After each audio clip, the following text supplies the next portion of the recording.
Hi, welcome to the Canadian Equality Consulting Coffee Chat. I'm Marcy Horonic, founder and president of Canadian Equality Consulting. And today we're going to chat about why a white person cannot experience racism. Racism is the marginalization and/or oppression of people based on a socially constructed racial hierarchy that privileges white people or the dominant group. That's right. White people are the group in our world that hold the most power and privilege. White people can experience stereotypes, they can experience prejudices, but they cannot experience racism. These prejudices are not considered racism because of the relationship to power. When backed with power, prejudices and some examples of discrimination result in oppression.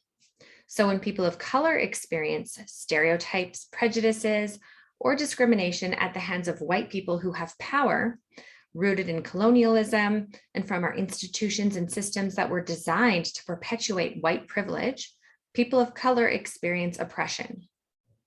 This can look like losing a job, unable to obtain a housing lease, or maybe being denied a bank loan.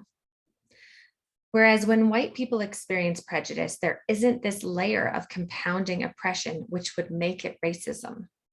Because our institutions and systems were designed for white people, if a white person experiences a stereotype, they're not about to lose their job or be denied a bank loan, as an example.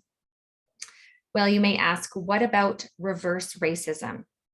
This term is most often used when white people sometimes feel excluded. For instance, when a workplace creates a Black, Indigenous, people of color, or BIPOC, ERG, or employee resource group, there's often an impulse to claim reverse racism, which again is completely false. This is a myth because it completely ignores the power and the privilege dynamics between the individuals or the groups involved. For instance, another example is affirmative action programs that if they prioritize the hiring of BIPOC folks over white folks, they're often used as an example of reverse racism. This isn't true, again, because it falsely assumes that BIPOC and white folks are starting from a level playing field and that BIPOC people then receive an unfair advantage. Again, false, because BIPOC and white folks start from very different places. Our world is unequal. Our workplaces, our institutions and systems are inherently biased and designed for those that initially created them. Therefore, by instituting an affirmative action program, you're actually attempting to level the playing field so everyone gets a chance to compete. In the words of Ricky Schrover Marcuse, quote, "We should not confuse the occasional mistreatment experienced by whites at the hands of people of color with the systematic and institutionalized mistreatment experienced by people of color at the hands of white people."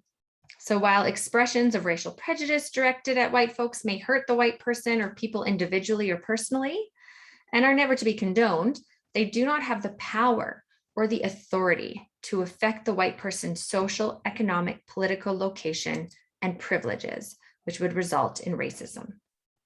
So thank you so much for joining me today.